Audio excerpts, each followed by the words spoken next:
কুল্লু নাফসিন যায়িকাতুল মাউত, প্রত্যেক প্রাণী মৃত্যুবরণ করবে। প্রত্যেকটা প্রাণী মৃত্যুবরণ করবে, চাই সে মানব হোক, দানব হোক, নেককার হোক, বদকার হোক, গাউস হোক, কুতুব হোক, যে হোক না কেন প্রত্যেককে মৃত্যুবরণ করতে হবে। হঠাৎ করে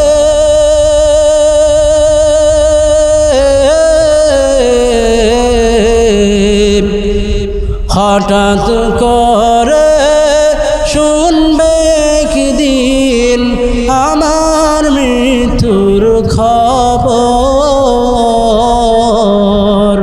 কেঁদে কেঁদে আসবে সবাই দিতে আমায় কবর, দিতে আমায় কবর।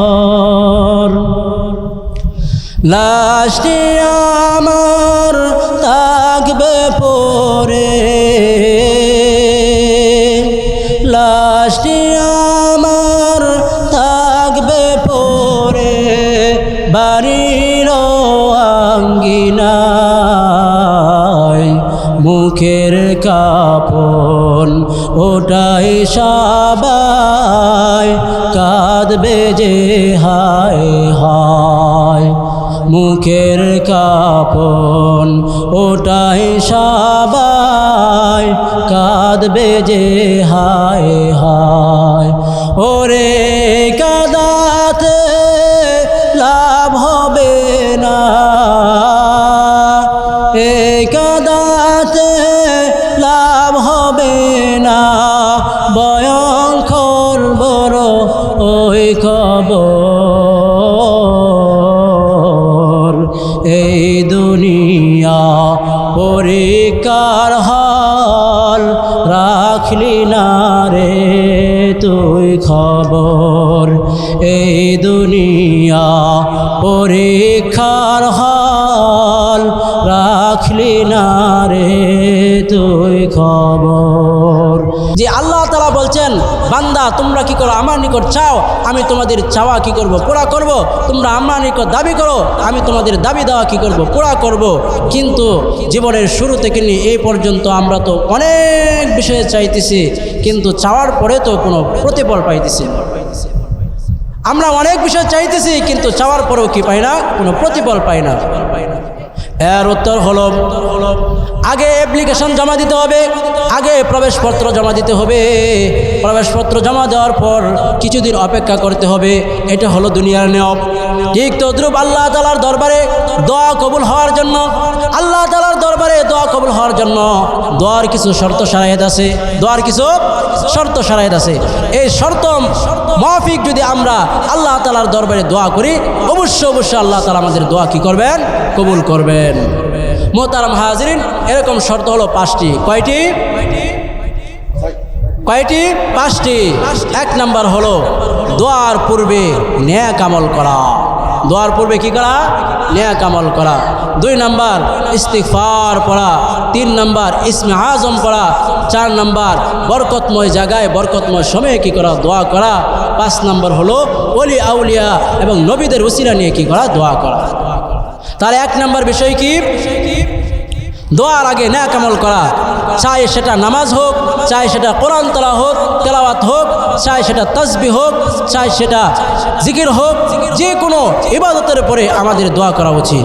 যে কোনো ইবাদতের পরে আমাদের দোয়া করা উচিত। 2 নাম্বার হলো ইস্তিগফার পড়া। আস্তাগফিরুল্লাহ রাব্বি মিন কুল্লি যামবিন ওয়া আতুবু ইলাইহি লা হাওলা ওয়ালা কুওয়াতা ইল্লা বিল্লাহিল আলিয়্যিল আযীম। ইস্তিগফার পড়া নুজহাতুন নওয়াজির ফি আহওয়ালিল আকাবির কিতাবের মধ্যে আসছে।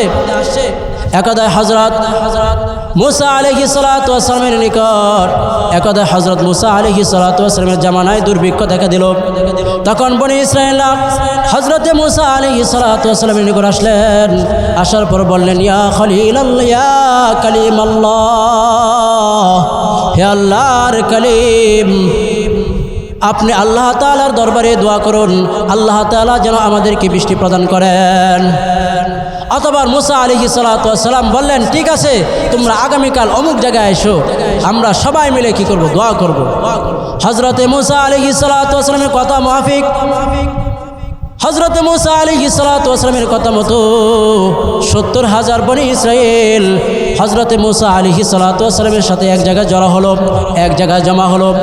জমা হওয়ার পরে হযরতে মুসা আলাইহিস সালাতু ওয়াস সালাম আল্লাহ তাআলার দরবারে দোয়া করলেন, কিন্তু দোয়া কবুলের কোনো লক্ষণ দেখা যাচ্ছে না। দোয়া করতেছেন কিন্তু দোয়া কবুলের কোনো আলামত দেখা যাচ্ছে না। অতঃপর মুসা আলাইহিস সালাতু ওয়াস সালাম বললেন, ইয়া আল্লাহ, আজকে মুসার কি হলো যে মুসা আলাইহিস সালাতু ওয়াস সালাম দোয়া করতেছে, অথচ ওয়ালাম আকুম বিদুআইকা রাব্বি শাকিয়া, অথচ হে আল্লাহ, আপনাকে ডেকে মুসা তো কোনোদিন নৈরাশ হয় নাই, আজকে কেন আমার দোয়া কবুল হইতেছে? আল্লাহ তাআলার পক্ষ থেকে আওয়াজ আসলো, হে মুসা, তোমাদের মাজমার মধ্যে এমন এক পাপী উপস্থিত হয়েছে যে লাগাতারভাবে 40 বছর পর্যন্ত গুনাহ করেছে। কয় বছর গুনাহ করেছে? 40 বছর পর্যন্ত লাগাতারভাবে গুনাহ করেছে। এই পাপীর কারণে আজকে তোমাদের দোয়া কবুল হইতেছে না। সুতরাং তুমি ঘোষণা দিয়ে দাও, কে আছো যে তুমি 40 বছর পর্যন্ত গুনাহ করেছো, তুমি গুনাহগারের কারণে আজকে আমাদের দোয়া কবুল হইতেছে না। সুতরাং তুমি এই মজলিস থেকে বের হয়ে যাও, তোমার কারণে আজকে দোয়া কবুল হইতেছে না। অতঃপর মুসা আলাইহিস সালাতু ওয়াস সালামের আদেশে জায়গায় জায়গায় মানুষ দাঁড়িয়ে ঘোষণা করতে লাগলো, কে আছো যে তুমি 40 বছর যাবৎ গুনাহ করেছো, তুমি গুনাহগারের কারণে আজকে দোয়া কবুল হইতেছে না, সুতরাং তুমি এই মজমা থেকে, এই মজলিস থেকে বের হয়ে যাও। এভাবে যখন লোক সকল তারা কি করতে লাগলো, এলান করতে লাগলো, এই এলানের আওয়াজটুকু ওই পাপিষ্ঠ ব্যক্তির কান পর্যন্ত গেল। যাওয়ার পরে ওই পাপিষ্ঠ ব্যক্তি এদিক সেদিক তাকালো এবং বের হওয়ার জন্য সে ইচ্ছা পোষণ করলো, কিন্তু বের হওয়ার মতো কোনো সুযোগ ছিল না। এদিক সেদিক সে তাকাইছে, তাকানোর পরে বের হওয়ার মতো কোনো সুযোগ ছিল না। এখন ওই ব্যক্তি খুব পেরেশানগ্রস্ত হয়ে গেল। আমি যদি এই মুহূর্তে এই মসজিদ থেকে বের হয়ে যাই, তাহলে আমি সকলের সামনে কালারিং হয়ে যাব, আমি সকলের সামনে অপরাধী হিসেবে চিহ্নিত হয়ে যাব। আর যদি আমি বের না হই, আমি যদি এই মসজিদ থেকে বের না হই, তাহলে আল্লাহ রাব্বুল আলামিন হযরতে মুসা আলাইহিস সালাতু ওয়াস সালামকে ওহীর মাধ্যমে জানিয়ে দিবেন। তাই তিনি পেরেশানগ্রস্ত হয়ে গেলেন। এরপরে তিনি মনস্থ করলেন, তিনি আল্লাহ তাআলার দরবারে এমনভাবে ইস্তেগফার পড়লেন, এমনভাবে তওবা করলেন এবং বললেন যে, ওগো আল্লাহ, তোমার বান্দা, তোমার গুনাহগার বান্দা 40 বছর পর্যন্ত অপরাধ করেছিল, তুমি কারো নিকট প্রকাশ করো নাই, তোমার গুনাহগার বান্দার অপরাধগুলোকে কারো নিকট প্রকাশ করো নাই। আজকে তোমার গুনাহগার বান্দা খাঁটিভাবে তওবা করতেছে, তুমি তোমার রহমান রহিম নামের উসরা করে, তোমার গফফার নামের উসরা করে আজকে আমার জীবনের সমস্ত গুনাহ খাতাগুলোকে মাফ করিয়া দাও। এভাবে যখন সে খাঁটিভাবে আল্লাহ তাআলার দরবারে চোখের পানি ফেলে যখন সে তওবা করলো, ইস্তেগফার পড়লো, এই ইস্তেগফারের বদলতে, তওবার বদলতে আল্লাহ রাব্বুল আলামিন সাথে সাথে বৃষ্টি প্রদান করলেন। সুবহানাল্লাহ। এরপরে হযরতে মুসা আলাইহিস সালাতু ওয়াস সালাম আল্লাহ তাআলার দরবারে সিজদায় পড়ে গেলেন এবং বললেন, ওগো আল্লাহ, আপনি বলেছিলেন যে ওই পাপিষ্ঠ লোককে বের না করা পর্যন্ত আপনি বৃষ্টি প্রদান করবেন না। এখন তো দেখা যাচ্ছে আপনার পক্ষ থেকে রহমতের বৃষ্টি নাজিল হচ্ছে, তার কারণটা কি? আল্লাহ রাব্বুল আলামিন বললেন, হে মুসা আলাইহিস সালাতু ওয়াস সালাম, যে পাপীর কারণে বৃষ্টি বন্ধ ছিল, সেই পাপীর কারণে আমি আজকে রহমতের বৃষ্টি প্রদান করেছি। সুবহানাল্লাহ। তাহলে দোয়ার বদলতে, ইস্তিগফারের বদলতে, তওবার বদলতে আল্লাহ রাব্বুল আলামিন 40 বছর পর্যন্ত লাগাতার গুনাহ করেছে। এই গুনাহগার ব্যক্তি আল্লাহ তাআলার কাছে খাঁটিভাবে তওবা করার কারণে আল্লাহ তাআলা তাকে মাফ করে দিয়েছে।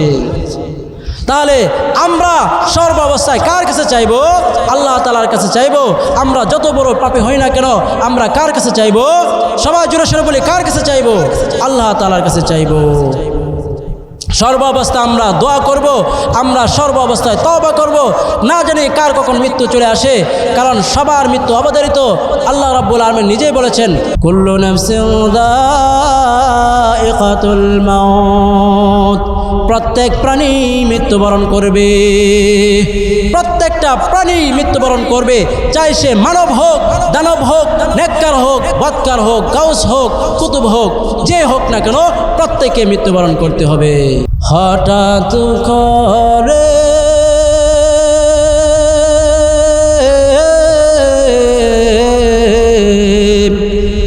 হঠাৎ করে শুনবে একদিন আমার মৃত্যুর খবর, কেঁদে কেঁদে আসবে সবাই দিতে আমায় কবর, দিতে আমায় কবর। লাশটি আমার থাকবে পড়ে, লাশটি আমার থাকবে পড়ে বাড়ির আঙ্গিনায়,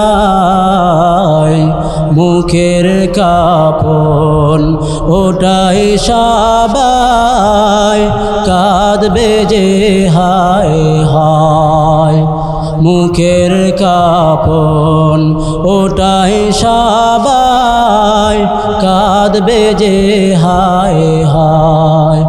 ওরে কাঁদাতে লাভ হবে না,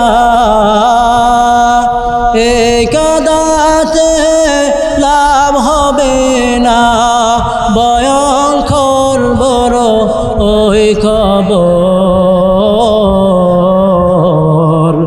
এই দুনিয়া পরীক্ষার হল, রাখলি না রে তুই খবর।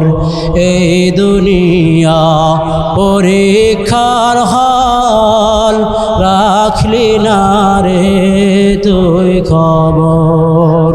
তো মোহতারাম হাজরিন, বলতেছিলাম মৃত্যুর আগে আমাদেরকে তওবা করতে হবে, মৃত্যুর আগে আমাদেরকে গুনাহ মাফি আল্লাহ তাআলার কাছে গুনাহ মাফ করাতে হবে, মৃত্যুর আগে আমাদেরকে মৃত্যুর জন্য প্রস্তুতি গ্রহণ করতে হবে, না জানি কখন আমাদের মৃত্যু চলে আসে।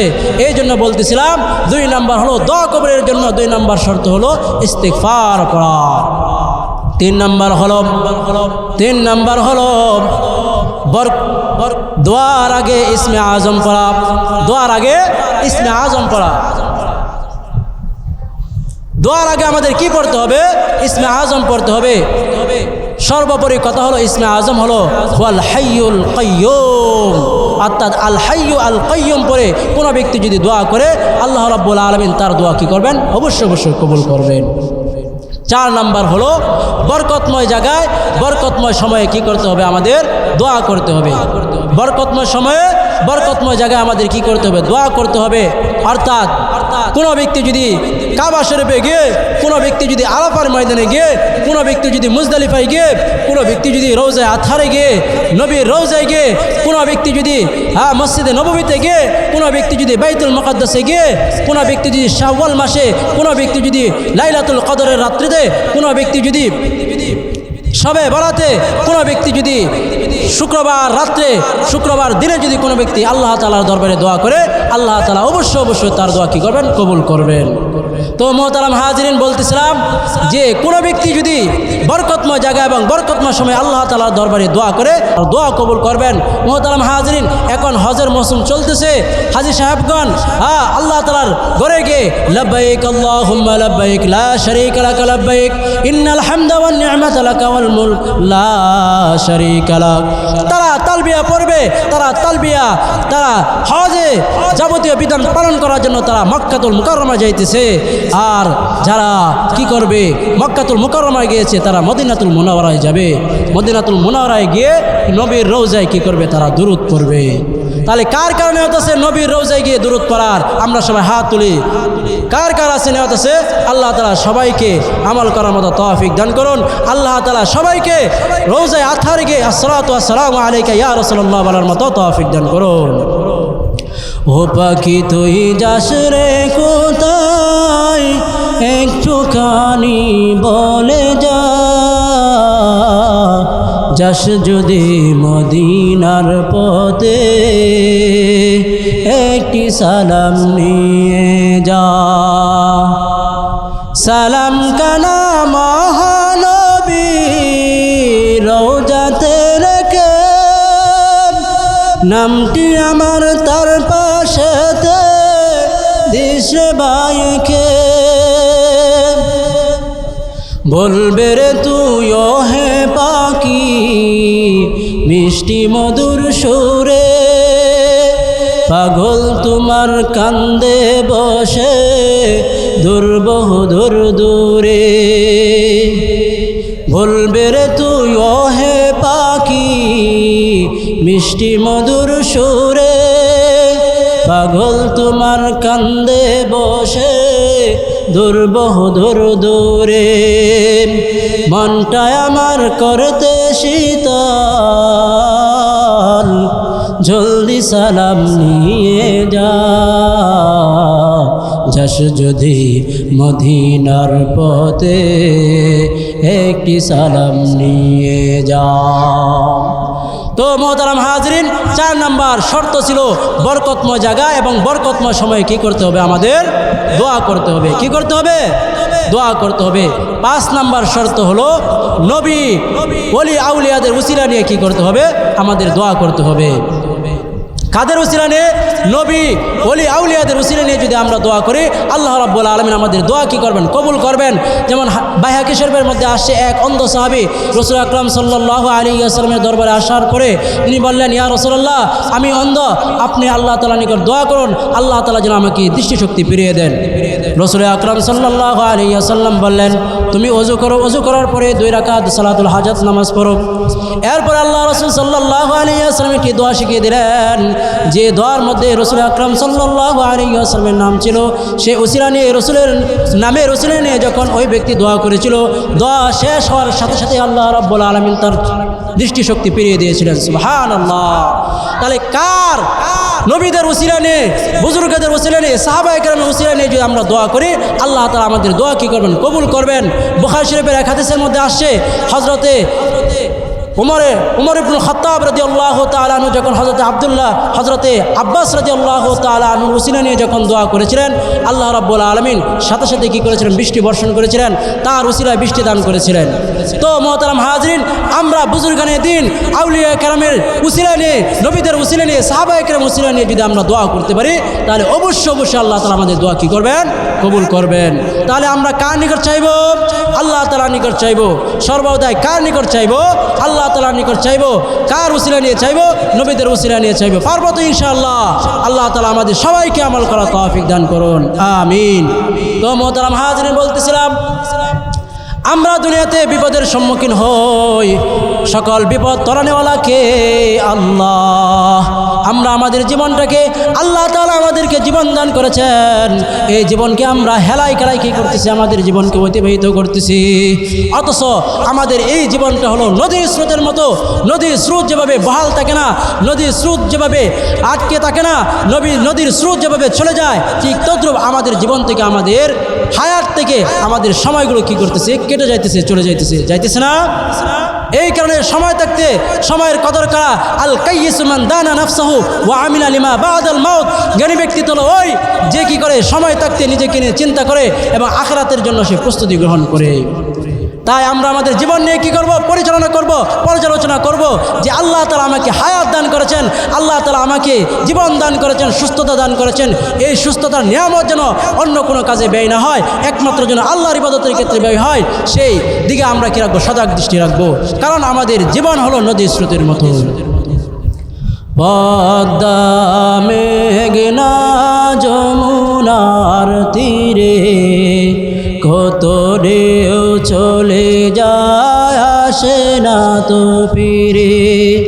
পদ্মা মেঘনা যমুনার তীরে কত ঢেউ চলে যায় আসে না তো ফিরে, তেমনি আমিও হারিয়ে যাব,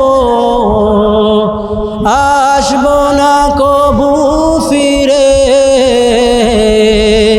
পদ্মা মেঘনা যমুনার তীরে কত ঢেউ চলে যায় আসে না তো ফিরে। কত মায়া স্নেহ প্রীতি কত স্মৃতি গানে মুখরিত ছিল এই অঙ্গ, কালের আবর্তে চিরবে না তো আমাদের প্রীতির বন্ধন। চিনবে তো কোনো দিন দেখা হলে আসা যাওয়া পথের ধারে,